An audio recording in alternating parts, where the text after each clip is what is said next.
fraternity to some degree as far as with the coaching world, and a lot of times you just gotta reach back to your mentors and kind of just pick their brains a little bit. So I kind of wanted to start it off with you, just based on my legacy and just knowing where you come from, knowing where I come from, and then just this climate that we kind of involved in. So like I said, I got a few questions I want to ask you, and wherever this go, it just go. You know what I mean? So we just kind of have a flow and a little conversation. A lot of this stuff I kind of already know. So, but whoever Okay. listens can kind of get a feel of you, and then just all of the wisdom over the years that I've been blessed with having. They can kind of pick up on it too. So just, just Okay. just right off the bat, if you can kind of just talk about like where you grew up and what was the climate like as far as like basketball and then even just the sports world. Okay. Well, I'm gonna go back to Herbert Hoover Boys Club. A lot of the guys, uh, they had a club or an organization that they were belonged to that helped spearhead them into sports. And Herbert Hoover was one for me. Mm-hmm. So I met a lot of the guys that I wind up playing against at Herbert Hoover and through Little League sports. Mm-hmm. So I went from Herbert Hoover to playing all sports at Herbert Hoover. And then my mom and dad, we moved, separated, and I moved downtown and I played for St. Nicholas Parish. So, And coach, that's when I coach, really, coach, where did you grow up at first? Where were you living at first? we lived in downtown and well, initially we lived in the projects Mm-hmm. and the not Peabody, Court uh, Square. Pruitt Igoe, Where I go. Okay. Pruitt Igoe, and then we moved from Pruitt Igoe to Car Square, Okay. and then we moved from there to over on Hebert Street, that is like a couple of blocks from where I wound up coaching at Beaumont. Right. So when I got to St. Nick's, that's when I kind of hit a growth spurt and the guys at St. Nick's, we had a priest that was our coach. His name was Brother Rich, and a Mm-hmm. lot of the guys that played there, they were well grounded in the fundamentals of basketball. So a lot of them, they chose to stay in the Catholic parishes and play, and I wound up going to Central and playing. Yeah, because that was going to be the next question that I was going to ask you is how did you end up at Central? But by you living right there by Herbert, not Herbert Hoover, by Hebert, that was like within walking distance. So it was just like one of them situations where you just had to walk to school. Yeah, well, my elementary school was Irvin, which was down the street right off of Natural Bridge.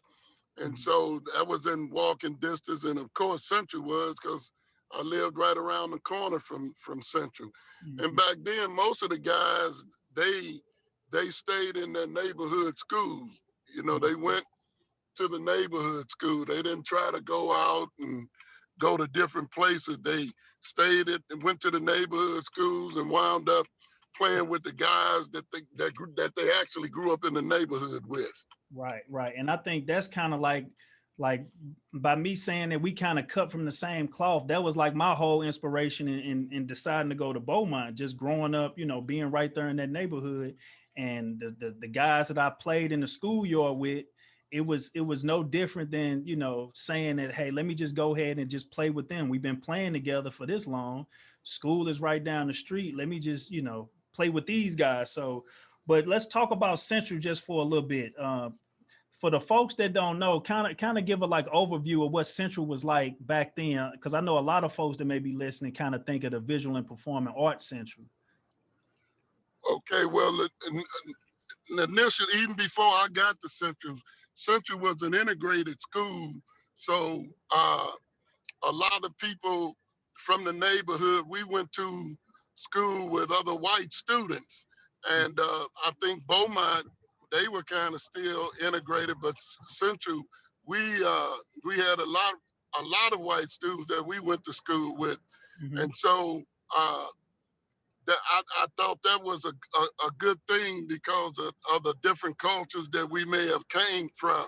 Right.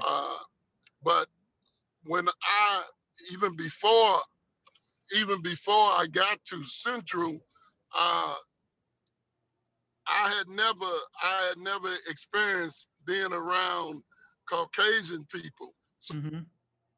I really didn't know anything about them. Right. But when I went to Central, I just found out that they was just like I was. You know, a lot of them wanted some of the same things, and Mm-hmm. they played sports and stuff like that. So that was an advantage that I felt that I had knowing another race, so to speak, Mm-hmm. and getting to know some people uh, uh, that wasn't like me, that was a different color than myself. So at Central, so what would you say, like, as far as like the enrollment? What was the enrollment like? Well, back then, all of the schools, uh, I think Central could have held over 1,000 students, Mm-hmm. and we were considered a small school, but we did have a large enrollment because Okay. most of the schools like Beaumont and some of the La Vashon and some of those schools, they had over 2,000 kids or more going there, and I think we may have had maybe around 1,000. Mm. So, but we were considered a small school. Now, if you got 1,000 kids this day and age, you considered a large school.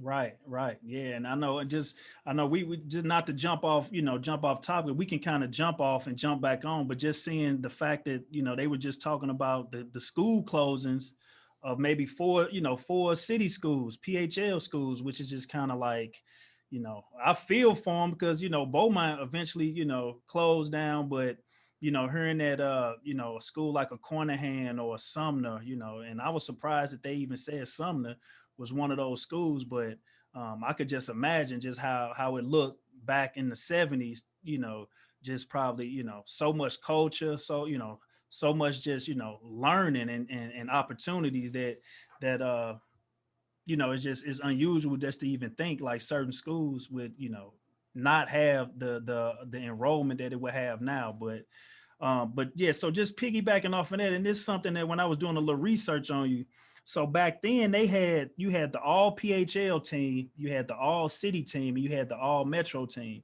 So looking at this, I see that your senior year you made first team all metro, first team all city, but with second team all PHL. Like how did that happen, or what was the process in picking those teams back then? Well, well, first of all, we had uh, different avenues because I remember where we had the St. Louis Argus, the St. Louis American. Uh, we had the sports directors of those two black newspapers, and they used to recognize the PHL athletes. We Okay. didn't. We were not getting a whole lot of publicity from the major newspapers, which was the Globe Democrat and the St. Louis Post-Dispatch, because I think uh, your coaches had to be a part of some organization or something like that. Okay. So I was just used to uh, being awarded for any accomplishments that I made Right. from the black newspapers, and I don't know how the Post Dispatch and the Globe, how they covered Mhm. city teams. Right. Okay. Eventually, they came around to cover them and covering them because they came out with that the STL today and stuff like that. But we didn't have any of that back then. We just had a few people that would follow high school sports, and like I said, some of those coaches had to be in an organization, and I guess they voted on who some of the best players were and stuff like that. Mhm. But the competition and the guys that were, I think that were probably college material, because every school just about in the public high league had at least one or more guys that could be considered for Division I basketball. Even on my team, we had 3 guys. Look, Now, I'm gonna name some guys and see if you can just kind of remember or kind of throw some things out there. So a Robert McFields that went to Sumner. Does that name ring a bell? Okay. Yeah, excellent ball player. He went to Sumner. He was about 6'4". He was a scoring machine. He received, I think, a Division I scholarship. Mm-hmm. Then we had, David Thurkill, and I mean that name right there is, I mean, folks talk about him. Another guy that was an excellent ball player. Went the junior college route, and then I think he went to Bradley, and then he wound up getting drafted #1 in the NBA by the Phoenix Suns. Mm-hmm. So, but those were the type of guys that we had to compete against, and they were some really top athletes. Yeah, and then I had a guy that you probably played with, Chucky White. Was he on your team? Yeah, Chucky White. He was probably one of the best guys to ever play.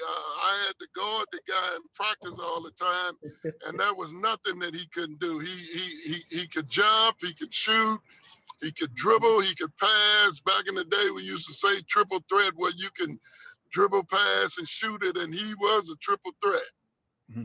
And that was one of the initial reasons why I wanted to kind of start covering kind of coaches, and kind of I look at it as like a master class, because a lot of the folks or a lot of young kids would just look at, the talent that's coming out of the NBA from St. Louis, and seeing these guys make it to the league, but not knowing that, I mean, talent has been running rampant through St. Louis for the longest. Some guys get a break and able to, transition and make it at that level. But talent wise, I mean, we've always had studs that could play at that level, no matter what year, what year we can name, And so, and then even when I was looking at Kevin Stalling from Collinsville, and then I don't know if this name, Dick Misavage. Yeah, from North. Mm-hmm. Yeah, I actually played against Stallings even before they started the 7-Up shootout. We had one game where Central played Collinsville down at the Kiel Auditorium, which is the arena now where the Blues play their games. Mm-hmm. But it was only one game, and it was Central versus Collinsville. And it was a marquee matchup. They wound up beating us. They played 2 or 3 games that season when the season first kicked off, and that was our first game. I could probably use that as an excuse why we lost. But they were an outstanding ball club. They was led by Coach Virgil Fletcher, who won some state championships over in the Illinois area, and they've always had great teams and great players. Kevin, I'm not sure what college he wound up going to, but he later on became the coach of Vanderbilt. So he was a pretty good player. Right. And then I want to kind of transition from that and kind of talk about college sports, because if I read correctly, and you can kind of piggyback and add to this. So initially, Coach, you wanted to go to Purdue?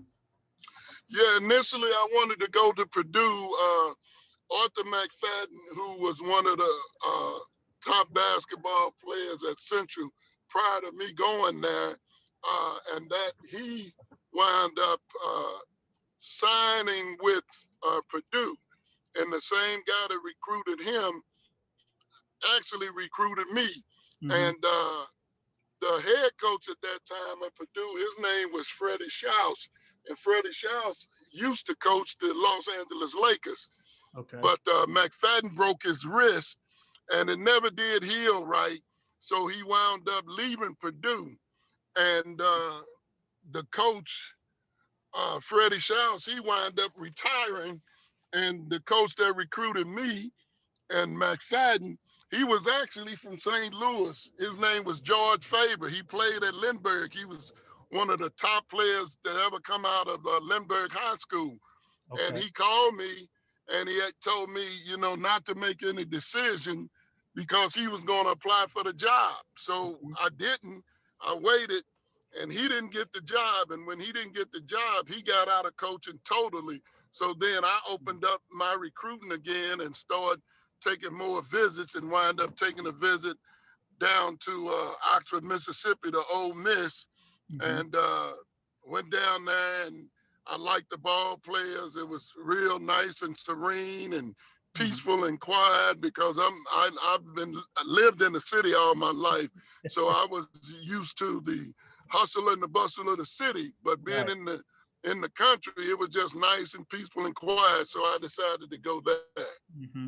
So and then talk about your Ole Miss experience, because I mean that's big time SEC basketball. I know from right now it's kind of known as a football school, but like how was your experience Yeah. at Ole Miss, both good and bad? Well, yeah. Well, the one thing I enjoyed my stay at Ole Miss. The head coach at Ole Miss at the time, he was a top assistant for Bobby Knight at Indiana, and so Indiana, that was one of my favorite teams, and they based a lot of things on defense, and I fashioned myself as a good defensive player.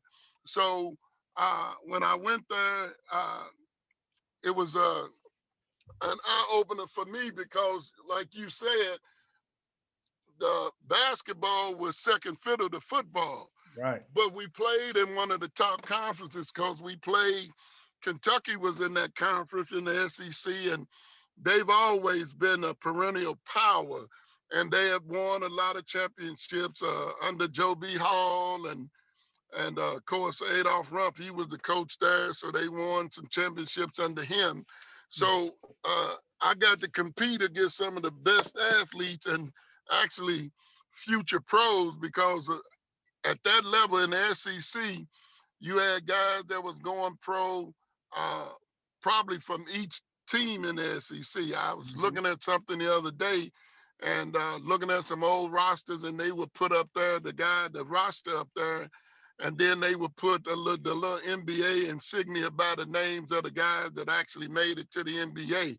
Right. And I think that, at the time that I was there, just about every team had one or two players that made it to the NBA.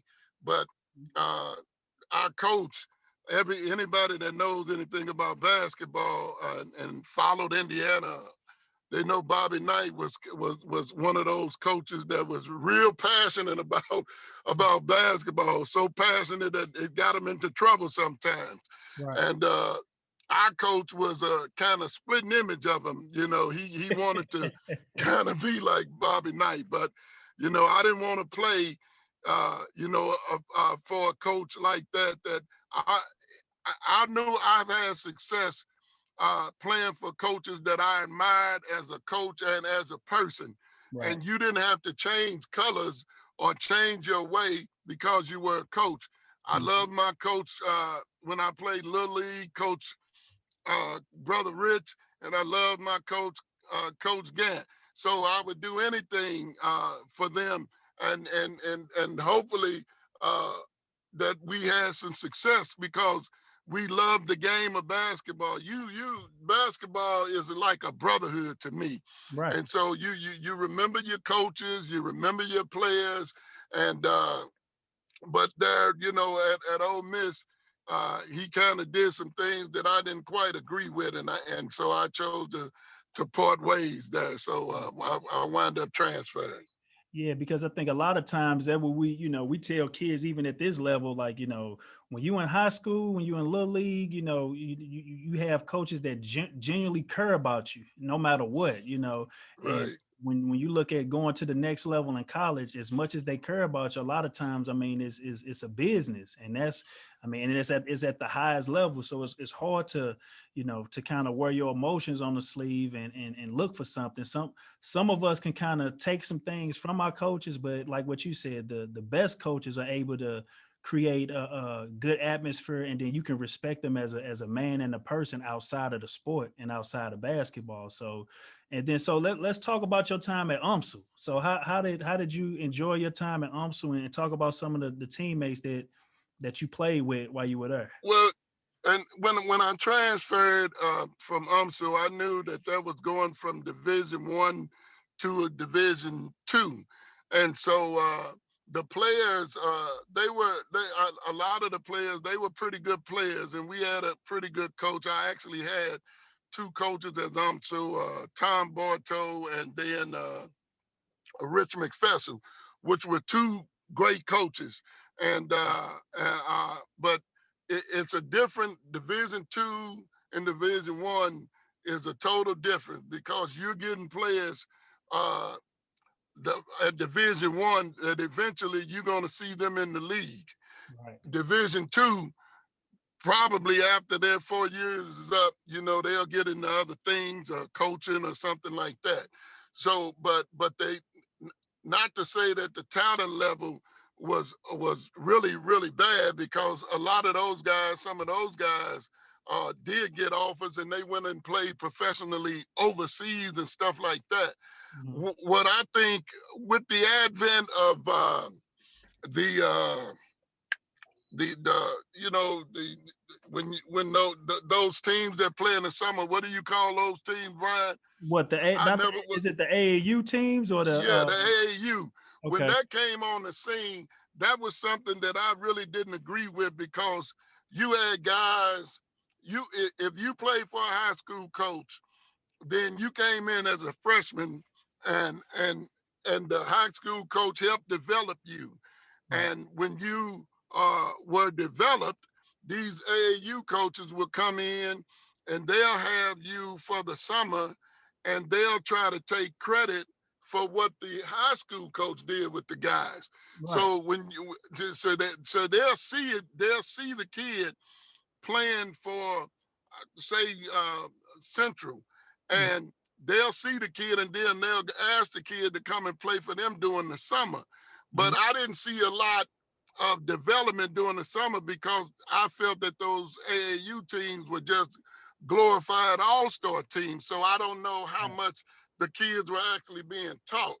But Mhm. now that stuff has grown, it has kind of swelled to where now you have college coaches that will talk to their AAU coach more than he would talk to their high school coach. So I didn't agree with some of the things. And then some of those things, some of those coaches were some kind of unsavory characters. So Right. I'm not a big proponent of AAU basketball. Yeah, I think the hardest thing as far as with the AAU situation is it's not really governed to the point where, like, for us as high school coaches, like we have a governing body that, I mean, first of all, all of us, the coaches that are in high school, I mean, it's our full-time job. So it's different things that we had to do, whether if it's certification, whether if it's having a 4-year college experience, to where we have to, surround ourselves and be in the profession of education, to surround ourselves with the kids, to where a lot of times in the summer in the AAU teams, it can just be based off relationships, guys who don't really have any idea of what it's like to be in education, or surrounding themselves and making decisions for kids uh, based on education, or trying to send them to somewhere based on education, when they're not even in this atmosphere of what goes on in the educational world. So no, I mean, I truly agree. And it's funny because I was watching something maybe last week or 2 weeks ago on ESPN, where they actually had they categorized it as high school basketball, but it was two basically two all-star teams playing. I think it was maybe a prep school playing versus a California basketball club that actually had LeBron James' son playing on it. And I was like, well, how is this considered high school basketball when, these kids are not even playing in high school? So no, I totally understand that. So yeah, it's funny. So what got you into the what got you that to have the coaching bug? Like, what made you want to get off into coaching? Well, I go all the way back. I've always been a student of the game. Even when I played coming up, playing little league football and stuff like that. The plays and philosophies that I was intrigued by that. And I felt that watching different teams play, the different philosophies that coaches had, some coaches, they had a philosophy that, they didn't, far as an offense that they run, they wanted to be real deliberate, and so they would pass the ball 1,000 times before they try to shoot the ball. Then other coaches, they played the fast break game, where they would try to get up the floor and get a shot as quick as they possibly can. And the one thing that I experienced in being a student of the game, where there was no cookie cutter way to have success. Mhm. I go back to when UCLA had John Wooden. They had the 2-2-1 press that they used, that they were very successful with. UNLV, they were a running team. They got up and down the floor and pressed. The Arkansas Razorbacks under Nolan Richardson, there was another team that liked to get up and down and apply a lot of pressure. So there was no exact cookie cutter way that you had success. But I guess you would take your philosophy and match it to the talent that you had, and that's what you went with. I was always, when we were in school, we were a team that was known to press.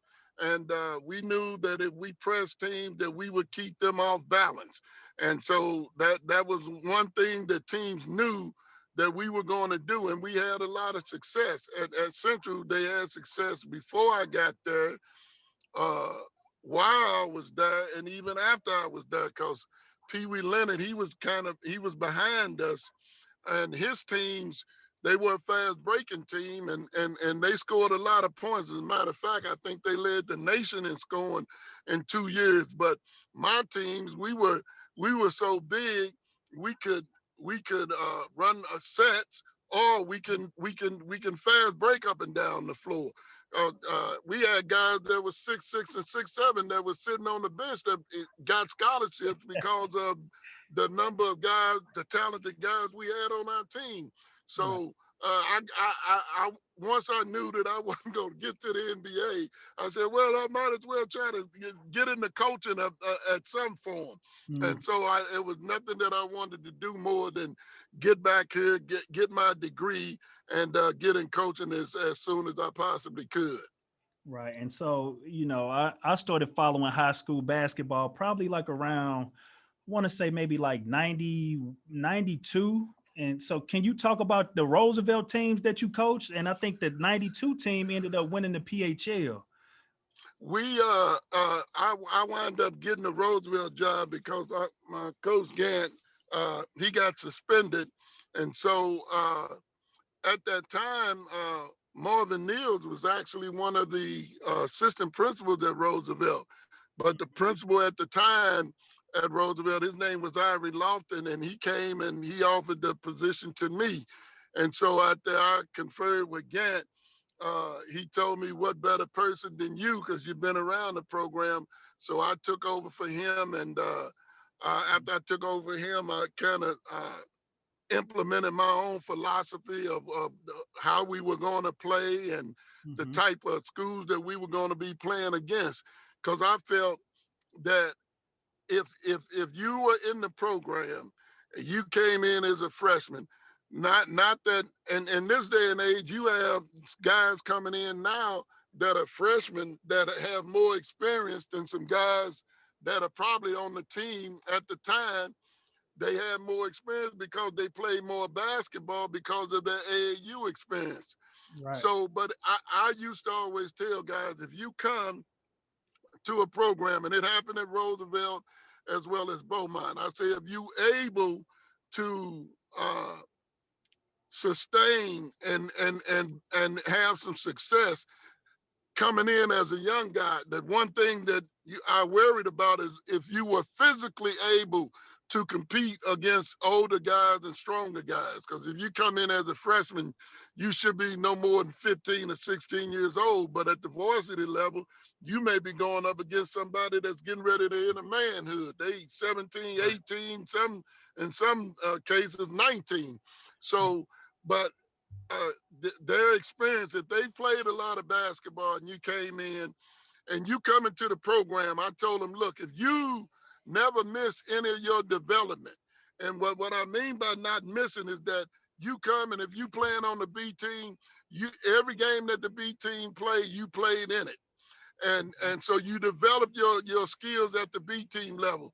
By the time you reach the varsity, if you playing in a program that runs the same stuff, if that one by the time you reach the varsity, you're going to be ready because you've played in all the B teams games. You've developed over the years as a player, and I would tell those guys, you're going to have some success because you never missed any of your eligibility. You never flunked out. You played in all the B team games, and then in some cases, like you came into high school and you were probably ready to start from day one, and Right. which you wind up starting as a freshman Right. because you were just that talented and you were Mhm. physically ready. And not only were you physically ready, you knew the game of basketball. You were a coach on the floor. You can Mhm. teach guys some things. And so I always felt that if you come to our program at Beaumont or Roosevelt and you did the right things, kept yourself eligible, played in the B team games, and eventually made a varsity. Because I tell people all the time, if you stay on this team, eventually there's going to be a role for you before you leave here. And the other thing is, I can almost guarantee that before you leave, you're going to play for some championships. Right. The public high league championships and district championships, and that happened at Roosevelt as well as Beaumont. Right. And that was one of the things that I kind of wanted to piggyback off of, because that's one of our barometers here at school. If you able to come in as a freshman, like we may get lucky to have like a Yuri Collins or somebody like that can come in, a Tony Burks that can play right away. The barometer is just like what you said. Can you physically be able to play at that level? And a good barometer for us is, can you play varsity level football? And that's something that I Mm. look at. Is like, okay, if it's a kid that we looking at and he's playing varsity football, 9 times out of 10 he possibly can help us on the varsity basketball team in some degree, because it lets me know right now that he's physical enough to compete and play at that level. And that's some things that we kind of, you know, we kind of teach her, is that try not to miss any of your development, no matter what it is. You know, we're lucky enough to have 3 teams at St. Mary's, where we have a freshman team, a JV team, and a varsity team. But your 4 years here, you should be able to say, I didn't miss anything. And that means summertime, that means workouts, that means, you know, open gym. If you didn't miss anything, we're gonna have a good team. And 9 times out of 10, you're gonna have a good career here at St. Mary's. So what was it like going into Beaumont as far as making that transition? Because I kind of dealt with it a little bit, making the transition from a new school to being able Well, to go ahead. I used to say that Beaumont was a well-kept secret in the city Mm-hmm. under the leadership of Floyd Cruz and Travis Brown. We had all kind of programs there that were beneficial to our students. We had students that left Beaumont and went on to do real well for themselves. I remember my first scorekeeper, Precious. She went on to be a lawyer, I believe, and I think she wound up going to an Ivy League school. But we had many programs, uh, principals, assistant principals like Miss Hendricks and Mr. Hagenseeger. The one thing that I said, and I tell any guys now when they entering into coaching, is that you have support of the entire administration and especially the principal, Right. because there are going to be situations that come up with students, uh, and you're going to have some support. So I said that Beaumont was a well-kept secret. Even when I coached at Roosevelt, I knew that Beaumont had talent. I always even said this one team, if they ever got their act together, and you wound up over there coaching, and they messed that up. But Right. if they wind up, if they'd have let you just stay there and supported you, Hmm. you almost made it to state in your first year there. But Right. the administration, they didn't know who they had. They didn't know the gym that you were, and they wind up letting you get away.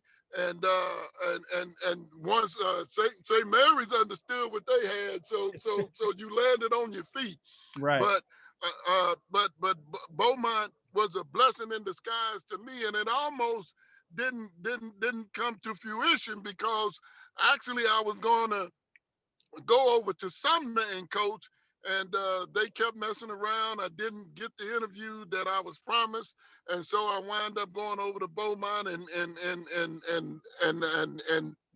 Sumner. I'll say this: Sumner never beat us in the 20 years that I was at Beaumont, 20-some years that I was at Beaumont, and they actually had a chance of beating us our very first year, but you, Mr. Turner, iced the game with a jump shot.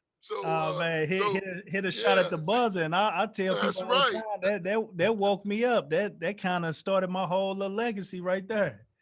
Yeah. That's right. So so you and at Beaumont, like I said, I had Floyd Cruz. He was a big supporter of the basketball team. Miss Hendricks, she was a big supporter, and Mr. Brown was a big supporter. And we couldn't have had any of the success that we had with our program without those people's involvement.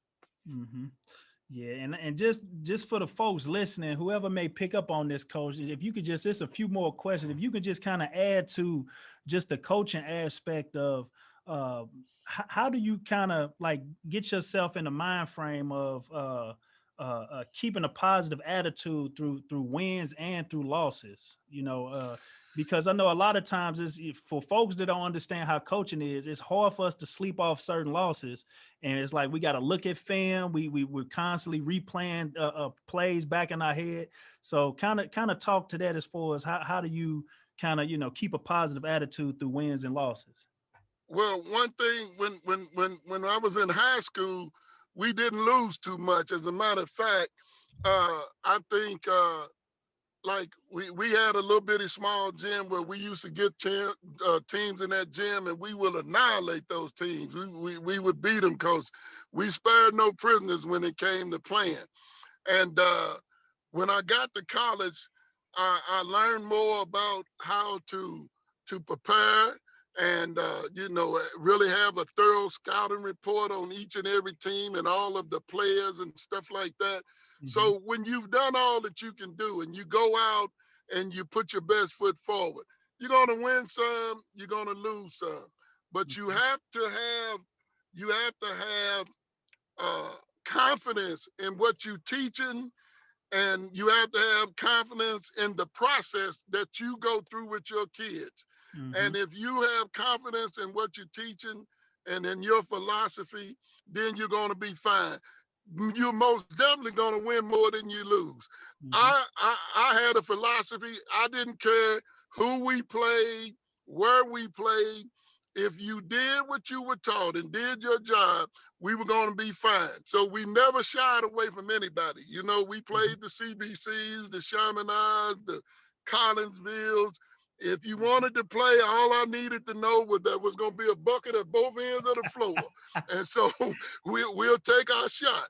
And so and people knew that. They knew that we traveled over across the river and playing the Lovejoys and the Venice and East All this St. stuff. Louis, Right. because I felt that if we played that type of competition, that that type of that type of competition will draw recruiters, college recruiters. So if they come in to see, for instance, when I was at Roosevelt, we played against CBC with Larry Hughes. Well, I knew that St. Louis U and other colleges were recruiting Larry Hughes, but by the mere fact that we was playing, then we were being seen by the same people that came to see him.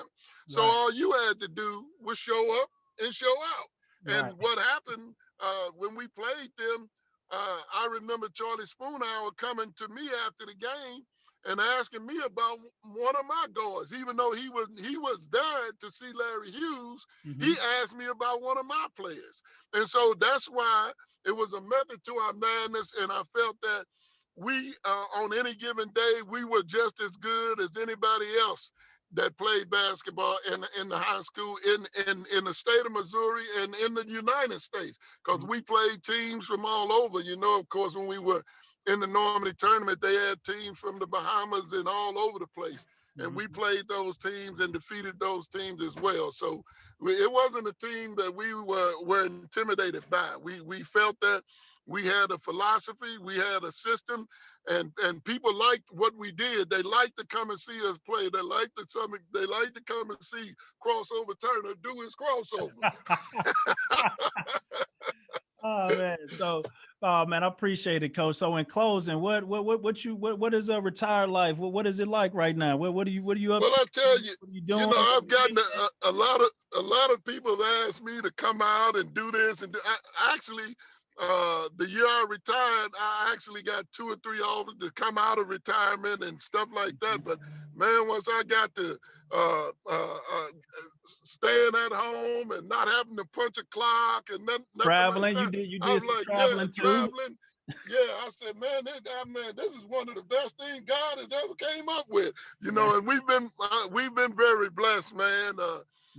Through retirement, my wife, who was also a coach, she wound up getting the assistant principal job at Cardinal Ritter.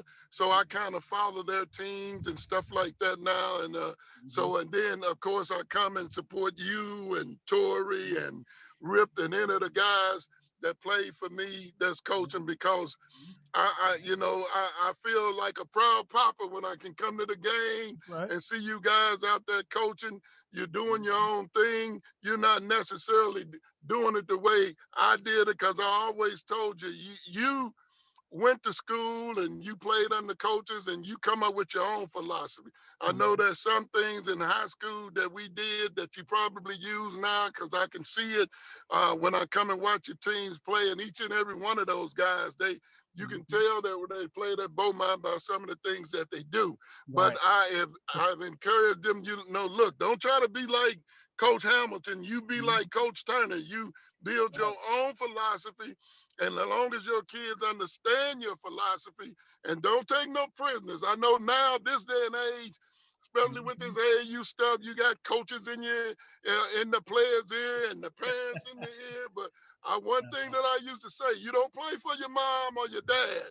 You play for me. And if you're going to play for me, you're going to do it our way. And our way, I'm not saying that it's the best way or the right way, but it's the way that we decided to go. So there it is. Man, I appreciate it, Coach. So again, I just want to, like I said, just put this out here for folks that's inspiring to coach, that's inspired to get into this game. I think this is a blessing right here, and this conversation was gold. So I'll keep you updated on how we're going to put it out and how we'll release everything. But I appreciate your time, though, Coach. Okay, man, and I'm so proud of what you're doing. Continue to do that. God bless you. Love you, man, and tell your family I said hello. All right. Love you too, Coach. All right.